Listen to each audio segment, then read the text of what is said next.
My father looked at me with absolute disgust, slid a 50 check across his mahogany desk, and told me to leave my sister's wedding before I ruined it.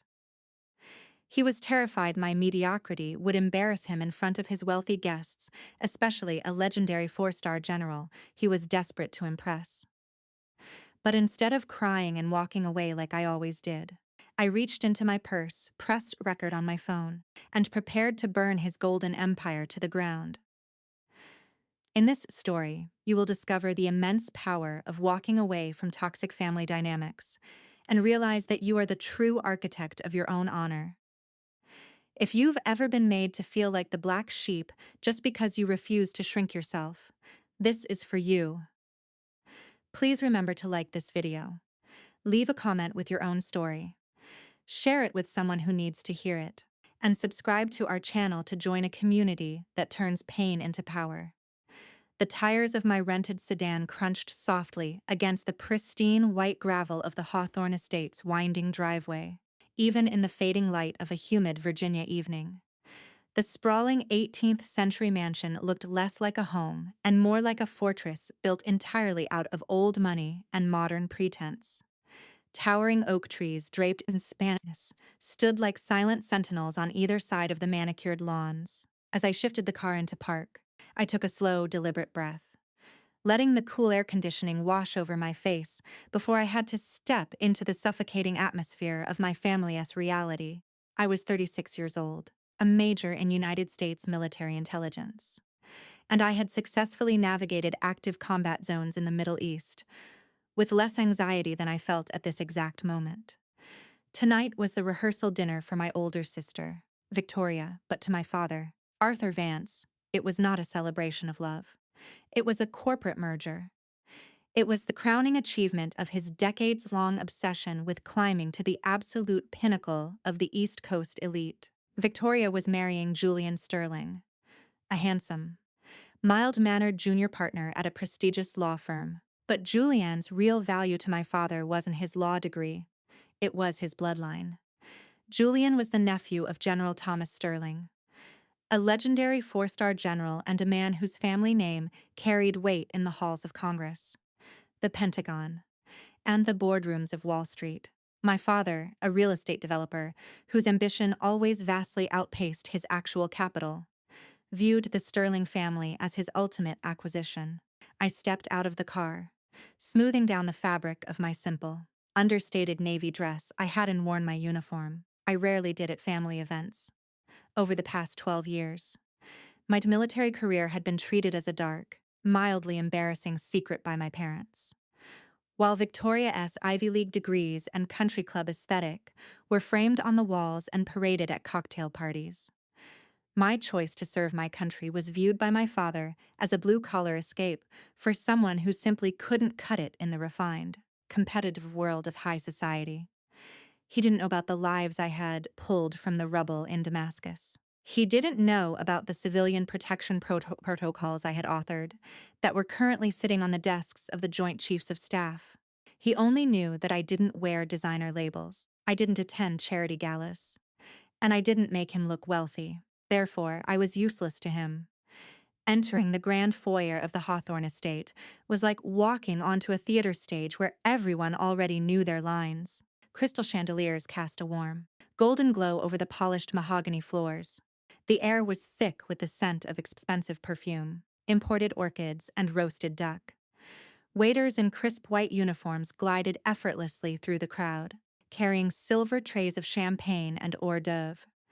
I slipped through the heavy mahogany doors and immediately moved toward the perimeter of the room, an old intelligence habit. Assess the exits, identify the key players, remain invisible. I spotted Victoria near the grand fireplace. She looked breathtaking in an ivory silk gown, her blonde hair perfectly styled, a massive diamond catching the light on her left hand. But as I watched her, I noticed the tension in her jaw. I saw the way her smile didn't quite reach her eyes, and how her knuckles were white as she gripped her champagne flute. Victoria was the golden child, the perfect daughter molded by my father's relentless demands. But I knew the truth. I knew she was suffocating beneath the weight of his expectations. She caught my eye across the room, and for a fleeting second, the practiced perfection dropped, replaced by a look of sheer exhaustion. I offered her a small, reassuring smile, and she gave a microscopic nod of gratitude. And then there was Arthur. My father was holding court near the center of the room, his voice booming with forced joviality as he entertained a group of federal judges and wealthy investors. His tuxedo was impeccably tailored, his silver hair perfectly swept back. He was performing. He was a man desperately trying to convince a room full of billionaires that he was one of them. He kept glancing at the massive grandfather clock near the entrance.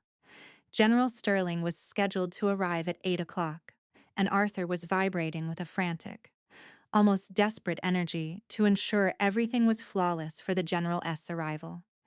I moved toward a quiet corner near the towering arched windows, trading a passing waiter my empty hands for a glass of sparkling water. I intended to stay exactly where I was, out of sight and out of mind, until the dinner concluded. I was here for Victoria, to stand by her side tomorrow as her maid of honor, and nothing more. I didn't want to cause a scene. I didn't want to engage in the passive-aggressive warfare that usually defined my interactions with my parents. But peace has never been an option in the Vanced family. As I watched the rain begin to lightly patter against the darkened glass of the window, I felt a heavy hand grip my shoulder. It wasn't a gentle touch. It was a command. I turned to find my father standing uncomfortably close. His practiced, charismatic smile was completely gone, replaced by a cold, hard stare that I had come to know entirely too well over the course of my life. His eyes darted nervously around the room, ensuring none of his high society guests were paying attention to us. "Clara," he said, his voice dropping to an urgent, venomous whisper, "we need to speak." Now, before I could reply, his hand moved from my shoulder to my elbow, gripping it tight enough to bruise. He didn't wait for my consent. He turned and began marching toward the back of the estate, steering me away from the laughter, the music, and the glittering lights of the dining room. I followed silently, my military training keeping my heart rate steady despite the sudden surge of adrenaline. I knew this man. I knew his tactics. He pulled me down a long, dimly lit hallway adorned with oil paintings of people we didn't know, until we reached the heavy, carved oak doors of the estate's private library. He pushed the door open, shoved me lightly inside, and followed close behind. The heavy door swung shut, muffling the festive sounds of the party instantly. Then the brass lock clicked with a sharp, final sound. We were completely alone. The library was cavernous and oppressive, smelling of aged leather, stale cigar smoke, and polished wood. Floor-to-ceiling bookshelves lined the walls, filled with pristine, unread volumes bought purely for decoration. Only a single brass reading lamp illuminated the room, casting long, menacing shadows across the Persian rug. My father walked behind the massive oak desk that dominated the center of the room, putting a physical barrier between us. He didn't offer me a seat. He didn't ask how my drive was. He simply stood there, straightening his bow tie, looking at me as if I were a stain on an otherwise perfect tapestry. "General Sterling will be arriving in exactly 30 minutes, Arthur began, his voice devoid of any paternal warmth. It was the tone of a CEO negotiating a hostile takeover. "This is the most important night of my life. Clara, the Sterlings are American royalty. Their influence, their connections, their capital, it is everything. I have spent years orchestrating this alignment for your sister. I will not allow anything to jeopardize it. I'm well aware of who the Sterlings are." "Arthur," I replied calmly, keeping my posture relaxed but my gaze locked entirely on his face. "And I'm perfectly capable of eating a catered dinner without jeopardizing your social climbing." His eyes narrowed at my tone. He despised it when I refused to be intimidated. Without another word, he reached into the inner pocket of his tuxedo jacket and pulled out a crisp, white envelope. He tossed it onto the center of the oak desk. It landed with a soft thud that echoed in the silent room. "What is this?" I asked, making no move to pick it up. "It is a cashier's check for $50,000, Arthur stated coldly, leaning his knuckles against the desk, "and a standard non-disclosure and behavioral agreement drafted by my attorneys. You will sign the document. You will take the money, and you will quietly exit through the kitchen service doors before the general arrives. You will go back to your hotel, and you will not attend the wedding tomorrow for a fraction of a second. Genuine shock pierced through my practiced composure. I had known my father was a deeply narcissistic man who prioritized optics over affection. I knew he was embarrassed by my military career and my lack of interest in his shallow world. But trying to bribe me to abandon my only sister on the most important weekend of her life, this was a new depth even for him. "You're trying to pay me to miss Victoria's wedding," I said, my voice dangerously quiet. "You are a liability." "Clara," he snapped, his mask of composure finally cracking, revealing the desperate, panicked man underneath. "Look at you. You have no polish. You have no status. You have spent your entire adult life wallowing in the mud with soldiers, running from the life I tried to give you." When General Sterling walks into that dining room, he expects to see a family of influence, of culture, of immense success. I will not have him asking questions about the daughter who couldn't cut it. I will not let you taint the Vance name with your mediocrity. Survival in hostile environments teaches you many things. It teaches you how to control your breathing when under fire. It teaches you how to read the microscopic shifts in an adversary's body language. And above all, it teaches you to gather intelligence before you make your move. Slowly, deliberately, I let my hand drop to my side, my fingers slipping into the small opening of my silk clutch, without breaking eye contact with the furious man across the desk.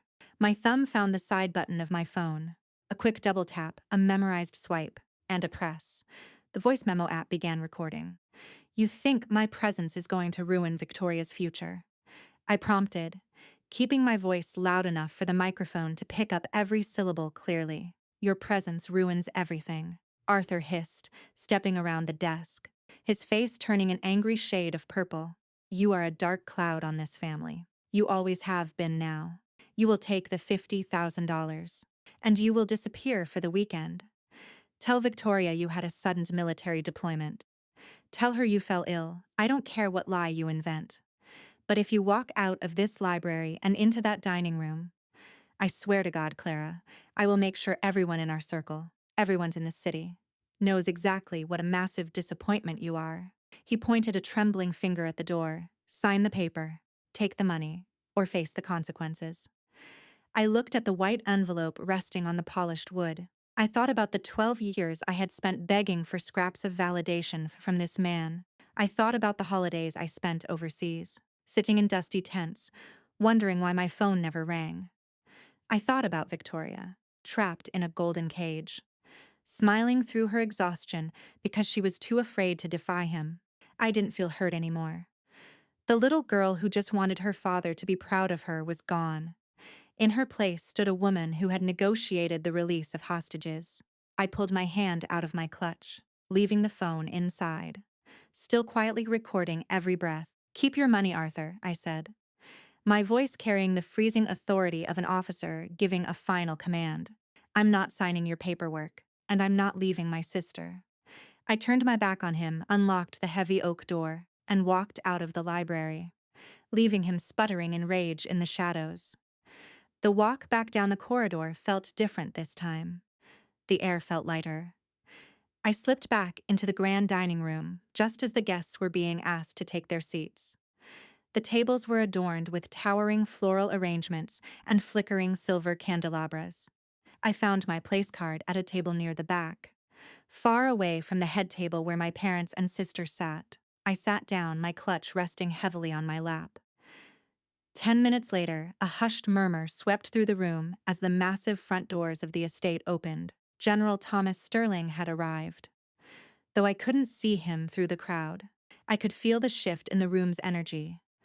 Arthur rushed forward, his face immediately transforming back into the charming, charismatic host.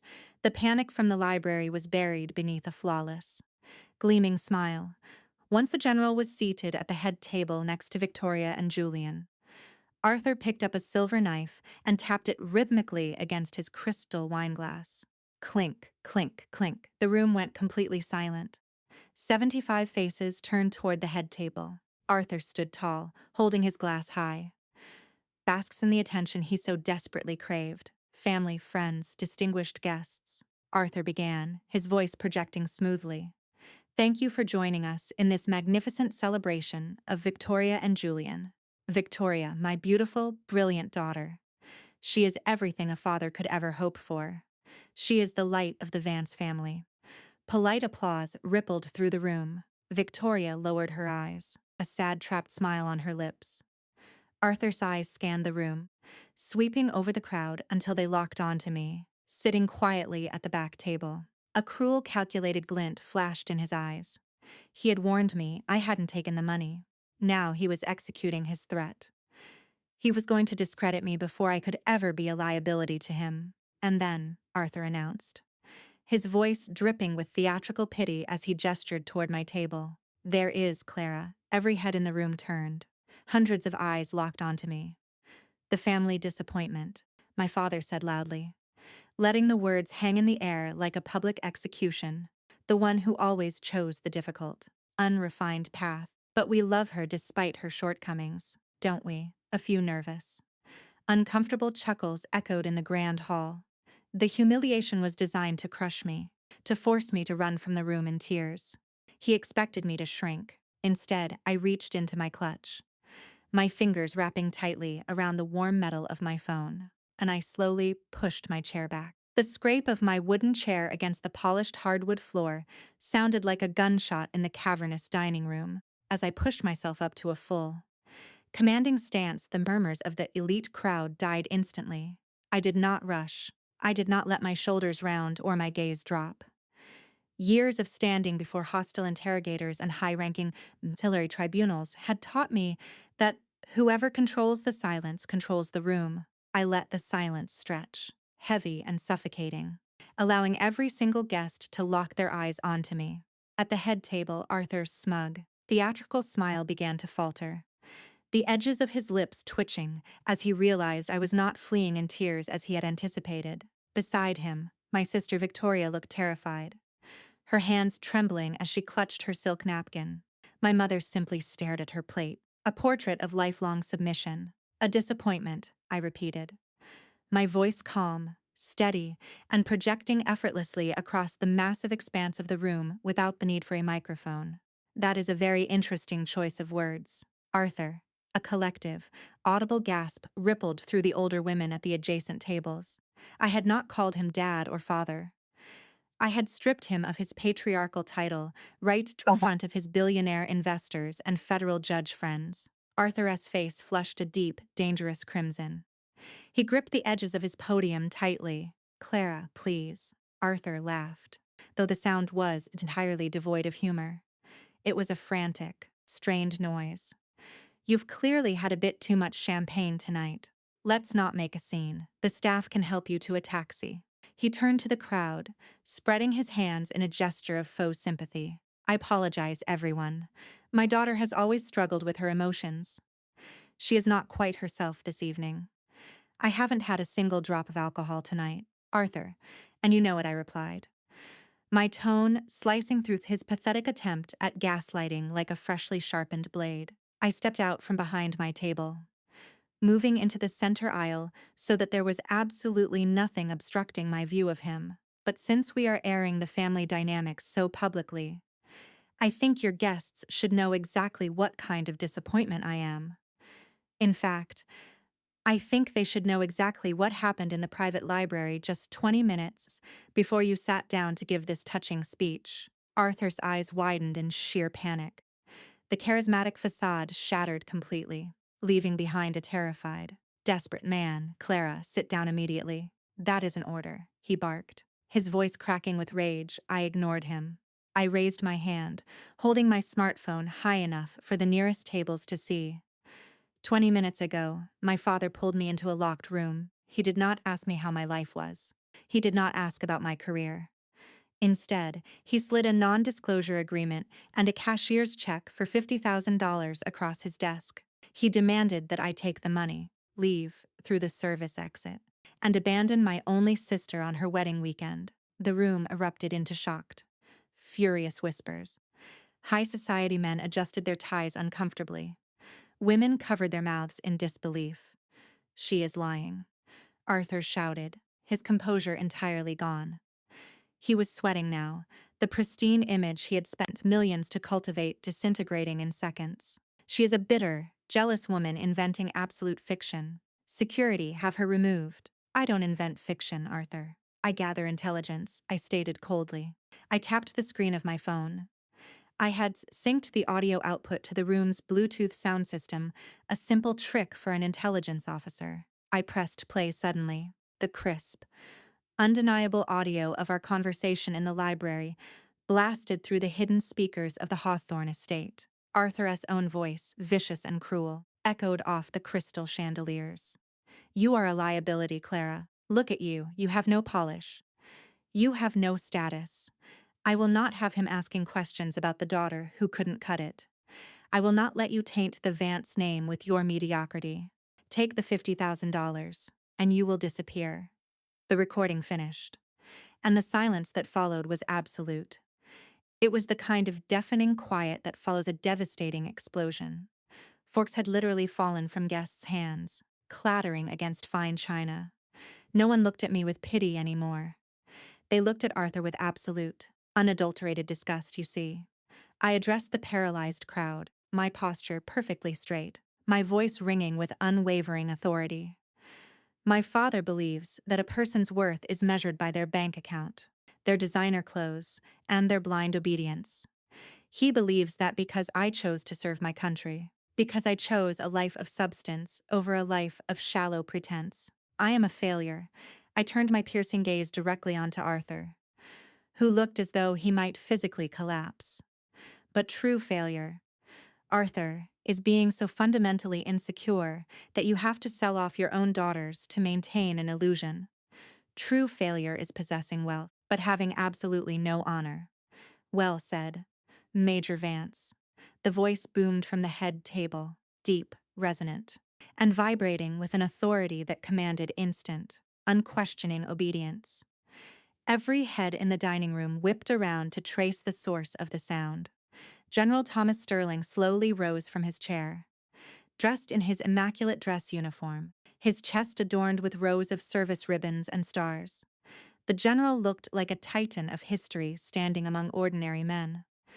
The air in the room seemed to physically shift, heavy with the gravity of his presence.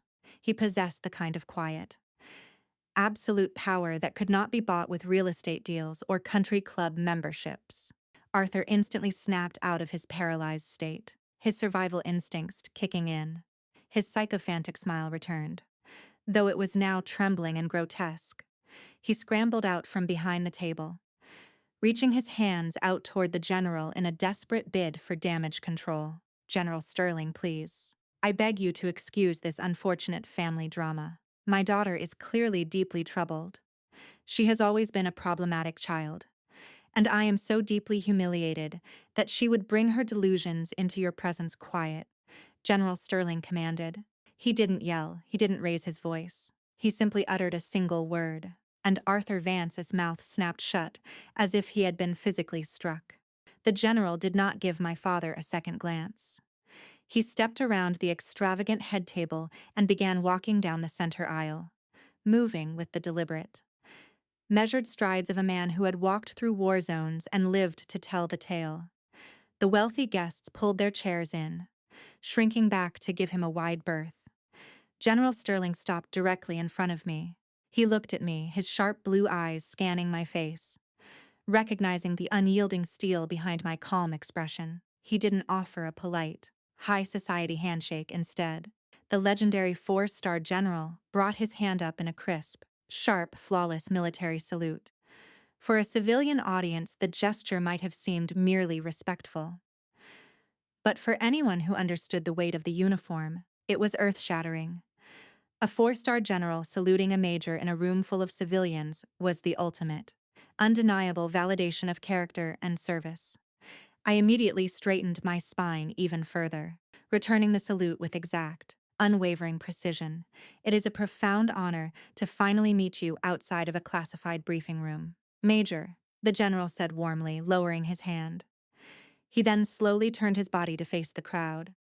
His eyes swept over the elite guests before finally locking on to Arthur, who was now trembling visibly near the podium. Julian, the groom, stood frozen in shock, while Victoria stared at me as if seeing me for the very first time.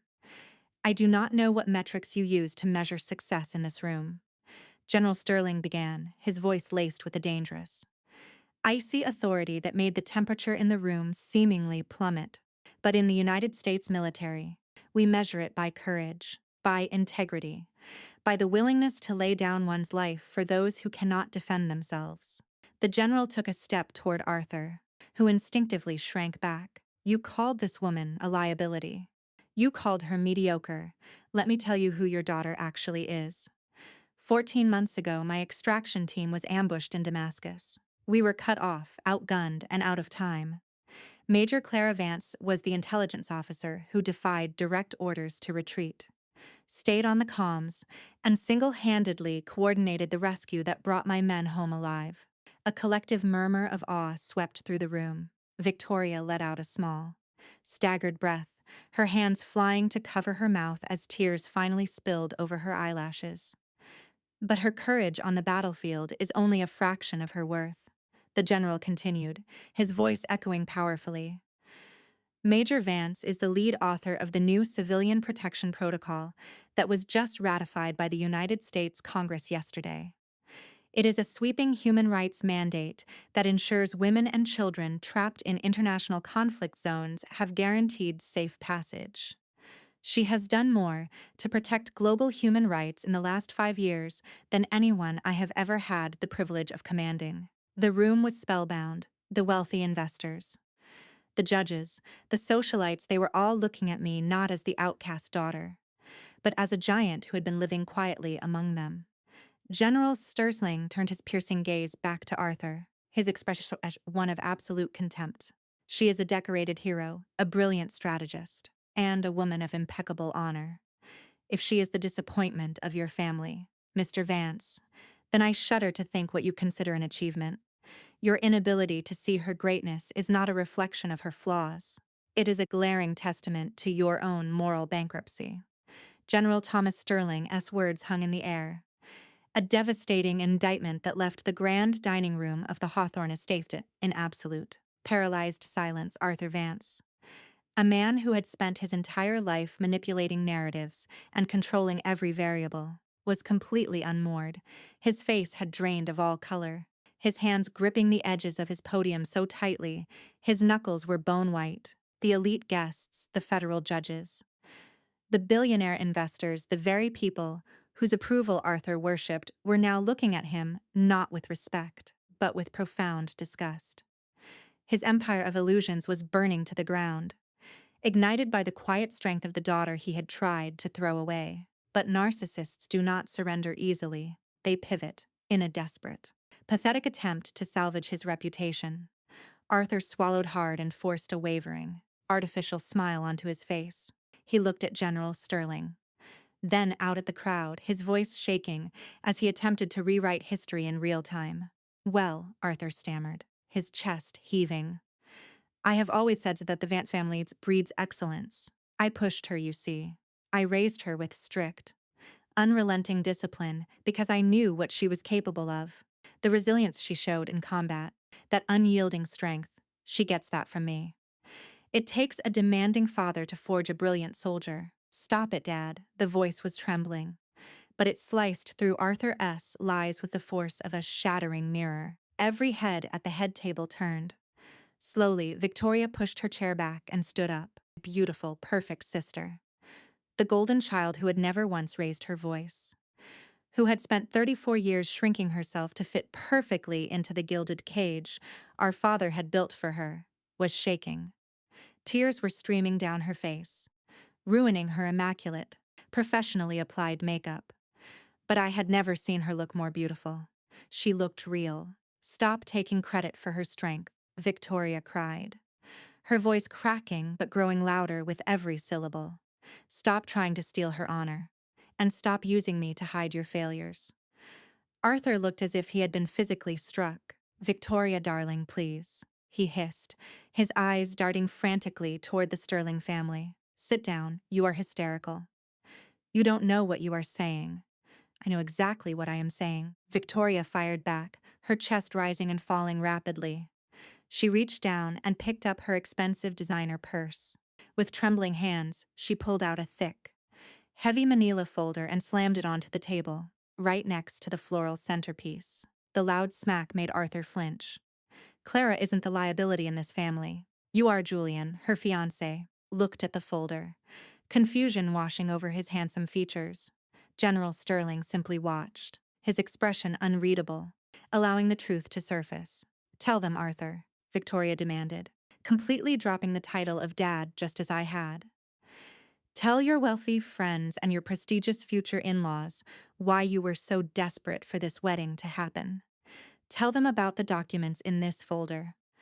The financial records you made me hide in my apartment because you were terrified the auditors would find them.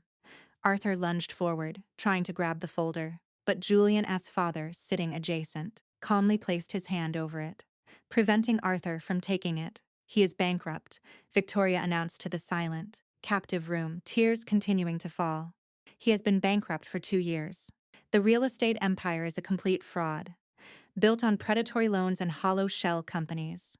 He practically forced me into this engagement, manipulating my feelings for Julian, because he desperately needs the Sterling family's capital to save him from federal fraud charges.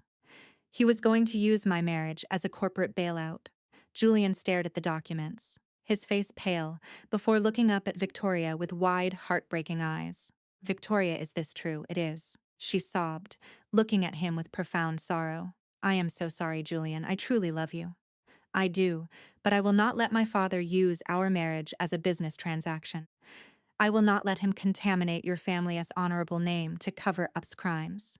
And most importantly, she paused, turning her tear-streaked face toward me. I will not sit here for one more second and let him abuse my sister. Victoria reached for her left hand. Slowly, she slid the massive, flawless diamond engagement ring off her finger. The room held its collective breath as she placed the ring softly on the table. It made a faint metallic clink. She didn't look back at Arthur, who was now weeping openly, realizing that his ultimate prize, his golden child, was walking away. Victoria stepped down from the elevated platform of the head table. She walked down the center aisle, her ivory silk gown trailing behind her, and came straight to me. She threw her arms around my neck, burying her face in my shoulder as she broke down in heaving sobs. I wrapped my arms around her tightly, kissing the top of her head, anchoring her in the storm. For the first time in our entire lives, the invisible wall our father had built between us was gone. We were no longer rivals competing for the scraps of a toxic man's affection. We were sisters.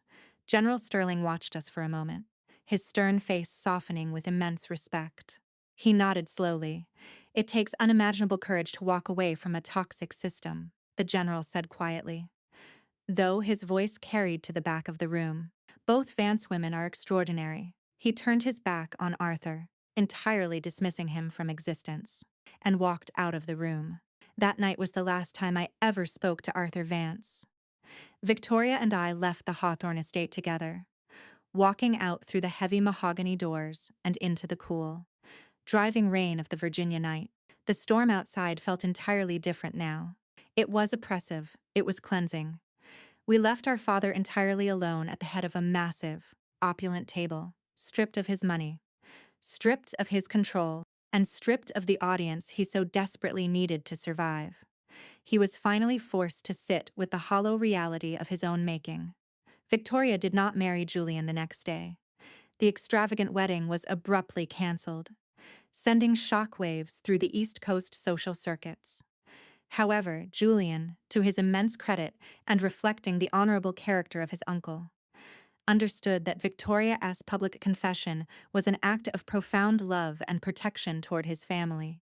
They took a year apart, allowing Victoria the space to heal from 3 decades of narcissistic conditioning. When they finally did reconnect, they rebuilt their relationship on their own terms, completely free from my father's toxic influence, eventually marrying in a quiet, private ceremony with only true friends in attendance. I am sharing this story with you today, laying bare the most painful and vulnerable chapters of my Stimmung, because I know exactly who is listening to this right now. I know there are women hearing my voice who feel exactly the way I felt for the first 30 years of my life. You have been told repeatedly and systematically that your worth is conditional.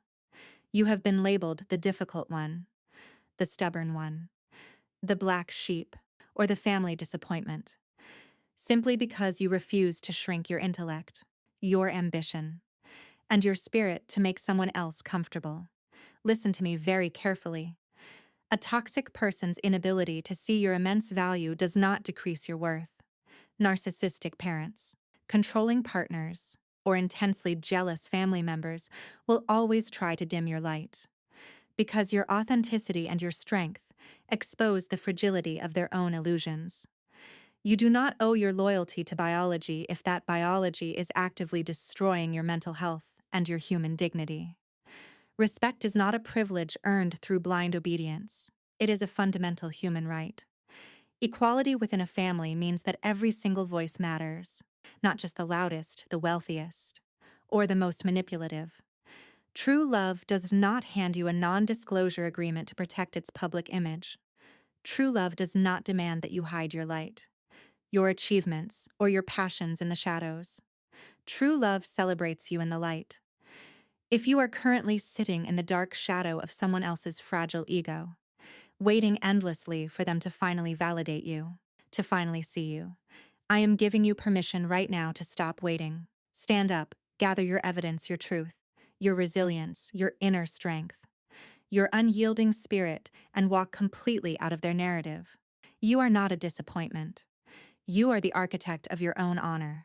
You have the absolute right to demand equality, to protect your peace, and to build a life surrounded by people who recognize the hero within you. If this story resonated with your heart, if you have ever had to summon the courage to break generational cycles of trauma, to demand your human rights within your own home, or to find your own peace against all odds, please let me know in the comments below. Share your story, speak your truth. You have no idea who might be reading the comments silently, desperately needing to know that they are not alone in their struggle. Please, hit the subscribe button and ring the notification bell. We are building a powerful community here, a safe, empowering space where we turn our pain into power, our deepest scars into profound wisdom, and our isolation into sisterhood. And I want to leave you with a final, gentle warning before you go. Healing and empowerment do not always mean you have to execute a dramatic confrontation with your abuser in a room full of people. My situation required a public stand, but your victory might look entirely different. Sometimes, the absolute most powerful and victorious thing you can do is to quietly pack your bags, block their number, and go live a beautiful, joyful, fiercely independent life that they no longer have any access to. Protect your peace at all costs, because your peace is your ultimate power.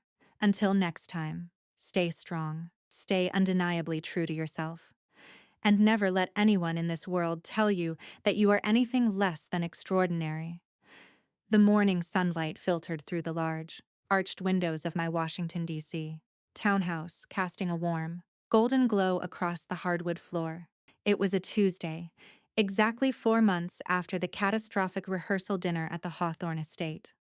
And the atmosphere in my home could not have been more different from the suffocating opulence of my father's world. There were no crystal chandeliers here, no waiters carrying silver trays, and no desperate performances to impress billionaires. There was only the gentle hum of the refrigerator, the rich aroma of freshly brewed dark roast coffee, and the quiet, steady rhythm of healing. I stood at the kitchen island, pouring 2 mugs of coffee, and listened to the sound of my sister laughing in the living room. It was a sound I was still getting used to, a genuine, uninhibited laugh that came from deep within her chest, completely devoid of the anxious restraint that had defined her entire life. Victoria sat cross-legged on my oversized linen sofa, dressed in an oversized gray cashmere sweater and worn-in denim jeans. Her blonde hair, which was usually sprayed and pinned into agonizing perfection, was pulled up into a messy knot. She looked younger, softer, and profoundly free. Spread out across the coffee table in front of her were dozens of architectural blueprints and design catalogs. Instead of marrying into a corporate merger to save our father's fraudulent empire, Victoria had taken the small inheritance our grandmother had left us money. Arthur had tried to legally block her from accessing for years and was opening her own boutique interior design firm. She was reclaiming her exceptional eye for aesthetics. But this time, she was building spaces meant for comfort and authentic living, not for shallow aristocratic posturing. I think the charcoal slate for the studio flooring is the right move, Victoria said, tapping the end of her pen against her chin. She looked up at me as I handed her a warm mug. It grounds the space. What do you think? Major, I think, I replied, taking a sip of my black coffee. That you are the expert, and I am just the intelligence officer who knows how to secure the perimeter. But the slate looks incredibly strong. Victoria smiled, her eyes softening with a deep, unspoken gratitude. Our relationship had transformed entirely over the past 16 weeks. The invisible, toxic wall Arthur had meticulously built between us, the constant comparisons, the manufactured rivalries. The forced roles of the golden child and the scapegoat had completely crumbled. In its place, we had built an unbreakable sisterhood forged in the fires of our mutual liberation. But breaking away from a narcissistic parent is rarely a clean break. And the ghosts of our past still occasionally attempted to haunt our present. As if summoned by the mere thought of him, my phone, resting on the kitchen counter, began to vibrate. The caller ID flashed a prominent New York area code. It was the law firm representing Arthur Vance. I stared at the screen, my expression hardening. Over the past 4 months, as the federal fraud investigations into Arthur S. Real Estate Company escalated from quiet audits to front-page indictments, he had grown increasingly frantic. His assets had been frozen, his country club memberships revoked, and his high society friends had abandoned him with breathtaking speed. In his desperation, he had resorted to leaving aggressive, guilt-tripping voicemails, demanding that Victoria and I testify as character witnesses to save him from prison. Victoria noticed the shift in my posture and set her mug down. The lightness faded from her eyes, replaced by a fleeting shadow of the old anxiety. "Is it him?" she asked, her voice dropping to a whisper. "It's his defense attorneys," I answered calmly. I reached out, picked up the phone, and without a second of hesitation, pressed the red button to decline the call. I then swiped into the settings and permanently blocked the number, adding it to the growing list of severed ties. I walked over to the sofa and sat beside her, letting silence settle over the room. "Sometimes I still feel guilty," Victoria admitted softly, staring down at her blueprints. "Not for leaving the dinner, not for telling the truth, but I feel guilty that I don't feel sad for him. He is losing absolutely everything he ever cared about, and all I feel is relief. Does that make me a terrible person? Clara, does that make me cold?" I reached out and placed my hand over hers, giving it a firm, reassuring squeeze. "It makes you a survivor," I told her, my voice unwavering. "Arthur spent decades conditioning you to believe that you were responsible for his emotional state and his public image. He weaponized your empathy. Feeling relief that you are no longer drowning in his demands does not make you cold. It means you are finally breathing. We do not owe our abusers a rescue raft when their own malicious actions sink their ships. Our only duty now is to protect our peace." Victoria let out a long, shaky breath, the tension leaving her shoulders. She turned her hand over, interlacing her fingers with mine. The diamond engagement ring was gone, but her hands looked infinitely stronger without its heavy, conditional weight. "Thank you," she whispered, leaning her head against my shoulder. "Always," I replied. We sat there in the quiet morning light, two sisters who had walked through an emotional war zone and emerged on the other side. The storm of Arthur Vance was raging miles away, tearing apart the hollow empire he had built. But inside these walls, we were untouchable. We were the architects of our own lives now, and the foundation we were building was finally solid enough to withstand anything. 1 year later, the grand ballroom of the Omni Shoreham Hotel in Washington, D.C., was filled to capacity. But the energy in the room was a stark contrast to the oppressive, pretentious atmosphere of the Hawthorne estate. Tonight, there were no fraudulent billionaires pretending to be royalty. Instead, the room was filled with international human rights lawyers, military strategists, diplomats, and survivors of global conflict. Banners draped across the walls displayed the emblem of the United Nations High Commissioner for Refugees alongside the seals of the Department of Defense. We were gathered for the official international ratification gala of the Civilian Protection Protocol, the exact doctrine I had spent 5 agonizing years writing, fighting for, and pushing through the bureaucratic labyrinths of the Pentagon. I stood in the green room just off the main stage, wearing my formal army dress uniform. The brass buttons gleamed under the soft lighting, and the golden oak leaves of a lieutenant colonel rested upon my shoulders. I had been promoted 3 months prior, a recognition not just of my field operations, but of the policy changes I had championed. As I adjusted the cuffs of my uniform, the heavy oak door creaked open, and General Thomas Sterling walked in. Even in his retirement, which he had officially taken 2 months ago, the man commanded the room effortlessly. He was in a classic black tuxedo tonight, looking relaxed and profoundly proud. Lieutenant Colonel Vance, he greeted, his voice carrying the same resonant warmth it had on the night he changed the trajectory of my family's life. "Are you prepared to address your audience?" "I believe so, sir," I smiled, turning to face him, though negotiating with warlords in Damascus occasionally felt a bit easier than giving a keynote address to 500 diplomats. General Sterling chuckled, a rich, deep sound. He stepped closer, his blue eyes softening. "You will be exceptional, Clara. You always are. You took the darkest realities of modern warfare and forged a shield out of them. Because of the doctrine you authored, countless women and children will have a guaranteed avenue of survival when the worst days of their lives arrive. You didn't just write policy. You wrote a legacy. I had excellent leadership to guide me," I replied sincerely. "You had the courage to stand your ground," he corrected gently. "Speaking of which, your sister and my nephew are in the front row. They look incredibly happy." My smile widened. It had been a transformative year for Victoria and Julian. After taking the time they needed to deconstruct the toxic beginnings of their relationship, they had rebuilt their love on a foundation of absolute honesty and mutual respect. Julian had supported Victoria fiercely as she launched her design firm, and Victoria had found a partner who valued her intellect and her spirit, not her compliance. They were engaged again, but this time the ring was a modest, vintage band they had chosen together, and the wedding was going to be a private ceremony on a beach in Maine, with no press, no politicians, and absolutely no Arthur Vance.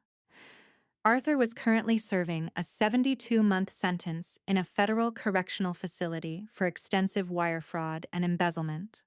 "They are doing wonderfully," I told the general. "We all are." A stage manager knocked on the open door, signaling that it was time. I took a deep, steadying breath, nodded to the general, and walked out into the dazzling lights of the ballroom.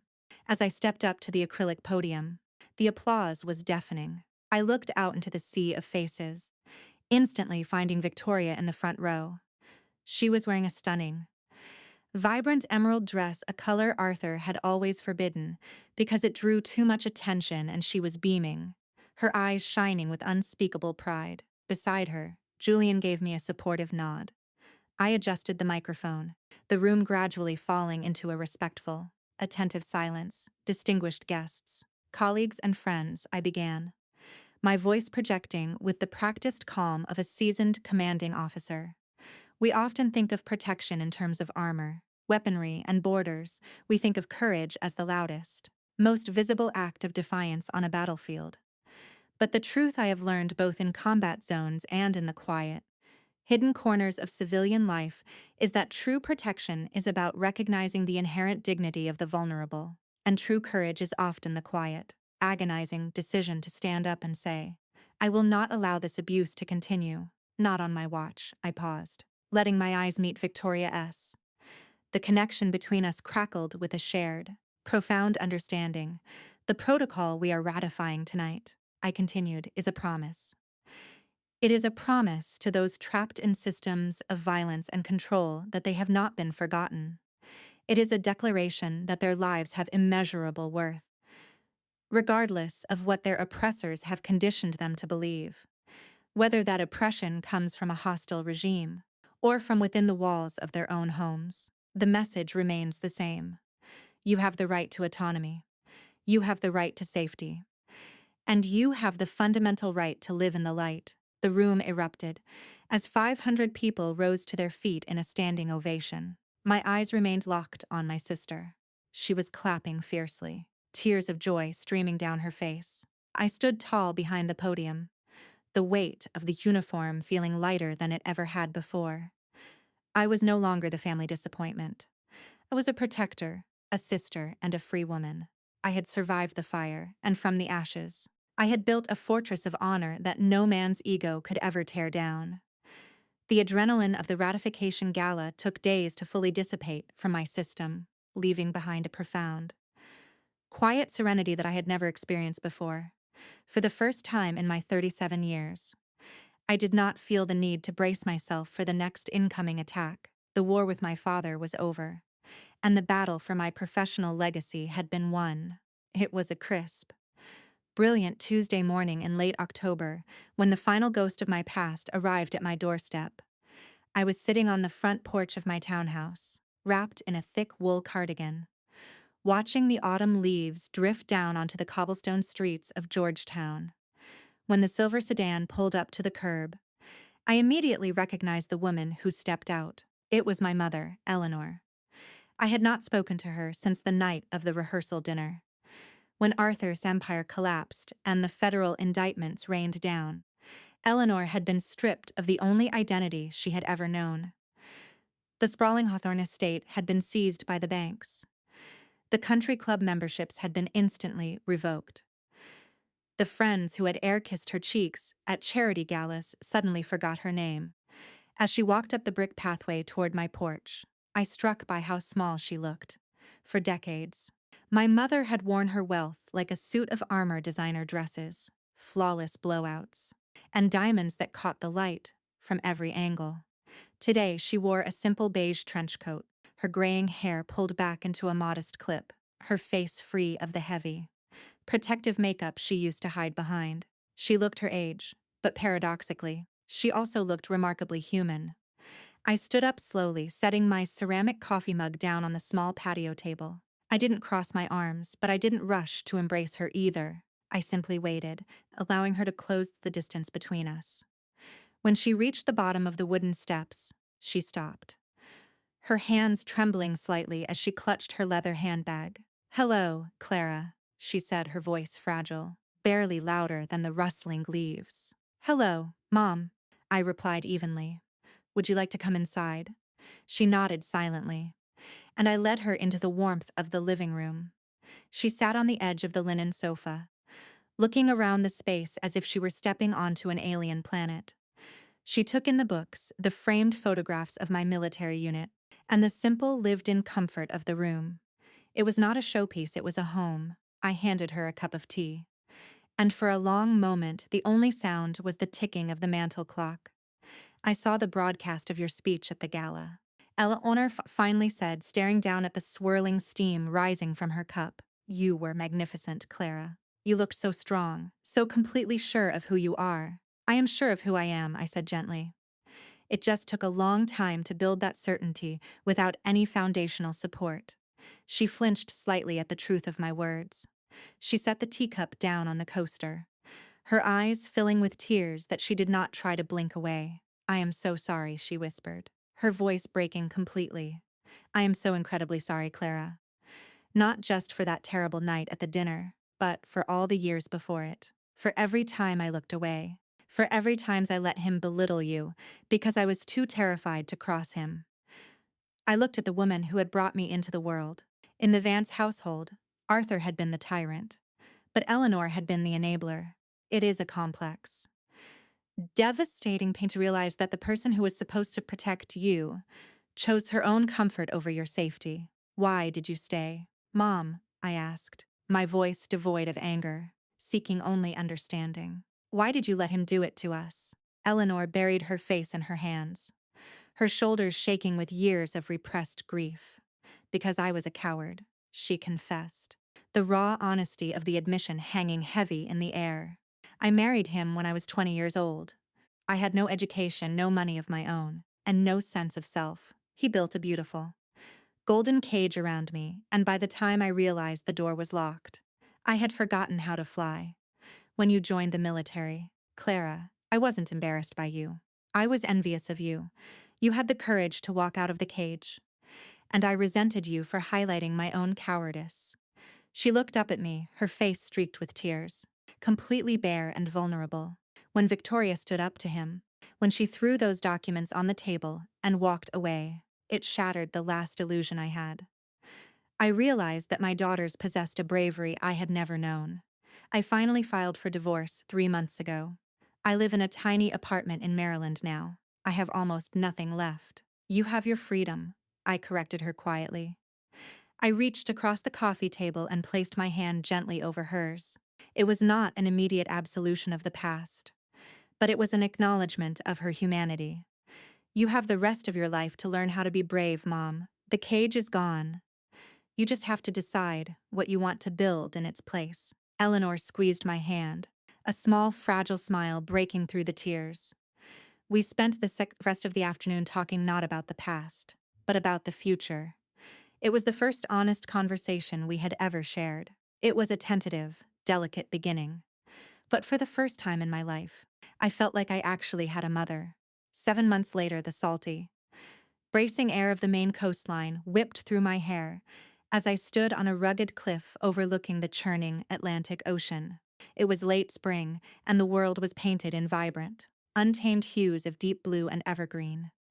There were no crystal chandeliers here, no five-course plated dinners, and absolutely no performative speeches. Instead, there was just the rhythmic, majestic sound of the waves crashing against the ancient rocks, and a small gathering of 20 people who truly mattered. This was Victoria and Julian S. wedding day. I stood at the makeshift altar, a simple wooden arch draped with wild white roses and greenery, wearing a flowing, deep sapphire dress as Victoria's maid of honor. The contrast between this day and the disastrous rehearsal dinner a year and a half prior was staggering. The people gathered on these wooden folding chairs were not billionaires or politicians. They were genuine friends, chosen family, and people who had proven their loyalty in the dark. In the second row sat my mother, Eleanor, wearing a modest floral dress, looking peaceful and remarkably lighter, and standing near the back, observing the ceremony with a warm, protective smile was General Thomas Sterling, who had flown in specifically for the occasion. The acoustic notes of a solitary cello drifted through the sea breeze as Victoria began her walk down the grassy aisle.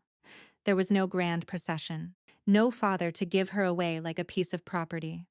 She walked herself down the aisle, her steps firm and deliberate. She wore a simple, breathtakingly elegant slip dress, her blonde hair catching the sunlight, completely unrestrained. When Julian saw her, his eyes filled with tears, completely overwhelmed by the raw, authentic beauty of the woman walking toward him. There were no corporate mergers happening today. There was only love hard-won and deeply true. When Victoria reached the altar, she didn't look at the officiant first. She turned to me. She reached out and squeezed my hand, her eyes conveying 1,000 unspoken words of gratitude. I squeezed back, a silent promise that I would always be exactly where I was right now, standing firmly by her side. As the officiant began the ceremony, my mind drifted back over the treacherous, winding path that had led us to this beautiful cliffside. For so many years, I had allowed my father's distorted metrics of success to dictate my internal worth. I had internalized the label of the family disappointment, carrying it like a heavy rucksack on every deployment, trying to prove my value to a man who was fundamentally incapable of seeing it. I had believed that if I could just achieve enough, save enough lives, or earn enough medals, the man who was supposed to love me unconditionally would finally validate my existence. But looking around this gathering, looking at the peaceful face of my sister, the quiet strength of my mother, and the respectful nod of a legendary general, I finally understood the greatest truth of my life. My worth was never Arthur Vance to give, and therefore it was never his to take away. The toxic narratives we are handed by broken people are simply reflections of their own fractured mirrors. They are not the truth of who we are. Victoria and Julian exchanged their vows. They were not reciting standardized promises. They spoke of weathering storms, of dismantling illusions, and of choosing each other freely, without conditions or ultimatums. When Julian slipped the simple gold band onto Victoria's finger, the joy that radiated from them was palpable, warming the cool coastal air. "I now pronounce you husband and wife," the officiant declared, his voice carrying over the sound of the ocean. "You may kiss the bride," as Julian gathered Victoria into his arms and kissed her. The small crowd erupted into genuine, joyous applause. I clapped until my hands stung, tears of absolute happiness blurring my vision. After the ceremony, as the guests moved toward the rustic wooden pavilion for a dinner of fresh seafood and wine, General Sterling walked over to me, holding 2 glasses of champagne. He handed one to me, his blue eyes reflecting the bright afternoon sun. A far better celebration than the last one we attended together. "Wouldn't you agree, Colonel?" he asked, raising his glass slightly. "Infinitely better, sir," I smiled, clinking my glass against his. "There is a lot less mahogany, and a lot more truth." The general looked out at the ocean, watching the waves roll in with unstoppable force. "You fought a hard battle to get her here, Clara. To get all of them here." I just held the line. "General," I replied quietly, looking over at Victoria, who was laughing radiantly in her new husband's arms, and then at my mother, who was chatting comfortably with the cellist. They had to choose to walk across it. I took a sip of the crisp champagne, letting the cool ocean breeze wash over me. I thought about the frightened little girl I used to be, hiding in the shadows of a massive estate, wishing she was someone else. I wished I could reach back through time and tell her that she was never a disappointment. I wished I could tell her that one day, her refusal to conform to a toxic mold would be the very thing that saved her entire family. But as I stood there on the edge of the world, surrounded by light, love, and absolute freedom, I knew that she already knew. The courage had always been there, waiting for the right moment to surface. I turned my face toward the sun, breathing in the wild, salty air, stepping fully into the brilliant horizon of my own honorable, beautifully reclaimed life. As Clara's journey beautifully illustrates, your worth is never defined by the opinions of those who only value you conditionally. For too long, many of us have been trapped in the exhausting cycle of toxic family dynamics, desperately trying to earn the love and approval of people who are committed to misunderstanding us. We are labeled as difficult, stubborn, or the family disappointment simply because our authenticity exposes the fragility of their illusions. But the most profound lesson Clara's story teaches us is this: you do not owe your loyalty to a system, even a biological one, that demands your silence and your self-respect as the price of admission. The illusion of the golden cage is exactly that, an illusion. Arthur Vance possessed wealth, social status, and power, yet he was fundamentally and morally bankrupt. True wealth is found in the absolute peace of mind that comes from living an honest, courageous life.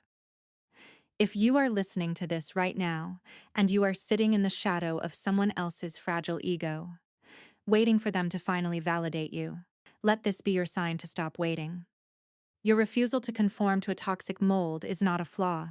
It is your greatest strength. It is the very armor that will protect you when the walls of their manipulation finally crumble. You are allowed to walk away. You are allowed to protect your peace at all costs. You have the absolute right to build your own family, your own legacy, and your own horizon of honor. Never let anyone, no matter their title or relation to you, make you feel like you have to shrink to fit into their world. Stand tall, speak your truth, and never forget how truly extraordinary you are. This content was researched, developed, and manually edited by us to bring meaning and valuable lessons.